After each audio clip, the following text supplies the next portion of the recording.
Hola, muy buenas. Mi nombre es José Antonio Carmona Egea y voy a explicar cómo se daría una clase al curso de tercero de primaria sobre un contenido que se encuentra dentro del bloque 3, medida de longitud, peso, masa y superficie y capacidad. Más concretamente, el contenido a tratar va a ser unidades del sistema métrico decimal, el metro, y sus equivalencias entre múltiplos y submúltiplos de uso cotidiano.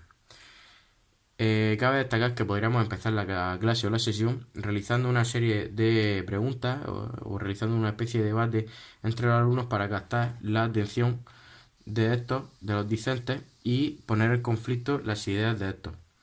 Por ejemplo, podríamos preguntar qué es la longitud, cuánto mide una mesa, cuánto mide un campo de fútbol, cuánto mide una puerta, en fin, con el objetivo de enlazar las ideas de los alumnos con el contenido a tratar. En primer lugar, cabe destacar que la longitud determina la distancia que hay entre dos puntos, o dicho de otra manera, la longitud es la cantidad de espacio que existe entre dos puntos. Por ejemplo, la distancia que hay entre mi casa y el colegio, o la distancia de un extremo de la mesa a otro. La unidad principal para medir la longitud es el metro, como podemos apreciar aquí. Y a partir de aquí tenemos los múltiplos y los submúltiplos. Los múltiplos, cabe destacar que son las unidades de medida que están por encima del metro, que son el kilómetro, el hectómetro y el decámetro. Y los submúltiplos, por otra parte, que son las unidades de medida que están por debajo del metro, como son los decímetros, los centímetros y los milímetros. A continuación, realizaremos un pequeño ejemplo de cómo explicarle a los alumnos cómo utilizar esta tabla de equivalencia para utilizar las unidades de medida. Por ejemplo, ¿cuántos metros son un kilómetro? Bien, pues evidentemente ponemos un kilómetro debajo de la tablita en la columna de los kilómetros y vamos completando con ceros hasta los metros. Así que, como podemos observar, un kilómetro son 1000 metros.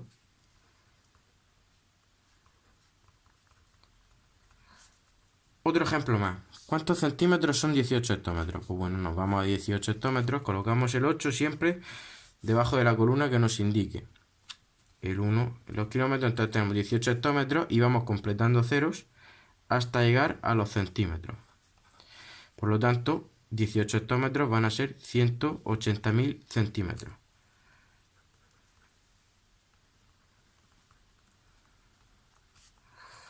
Otro ejemplo más. ¿Cuántos centímetros son un metro? Pues bien, nos vamos a un metro y completamos con ceros hasta los centímetros. Por tanto, un metro es igual a 100 centímetros. Y por último, por ejemplo, un metro, ¿cuántos milímetros son? Pues volvemos a irnos al metro y completamos con cero hasta llegar a la columna de los milímetros. Así obtenemos que un metro es igual a 1000 milímetros. Bueno, y ya una vez que los alumnos hayan aprendido a manejarse con los múltiplos y submúltiplos, pues una actividad muy motivadora para ellos o que les llame muchísimo la atención puede ser la realización de medidas con diferentes instrumentos de la vida cotidiana. Por ejemplo, una actividad que yo planteé en mis prácticas escolares consistía en proporcionar al alumno por ejemplo, una cinta métrica, un metro, una regla, como podemos apreciar, y que esos alumnos midiesen determinados objetos que se les pidiese, como por ejemplo una portería, una papelera, un banco, una puerta, un zapato o incluso mesa instalada en el patio. A partir de ahí, ¿qué deberían de hacer? Pues los alumnos deben de medir esos objetos e indicar el instrumento con el que los han medido y expresar la medida que han realizado en la unidad de medida que se les pida. Por ejemplo, si han medido una portería, la portería, por ejemplo, han puesto que la portería mide 1,90 m, pues se le va a exigir que ese 1,90 m lo basen a centímetros. Y con lo que se trabajaría otro contenido que no es el objetivo principal, pero por ejemplo podemos trabajar la forma simple y compleja de las unidades de medida. Y bueno, hasta aquí todo. Muchas gracias.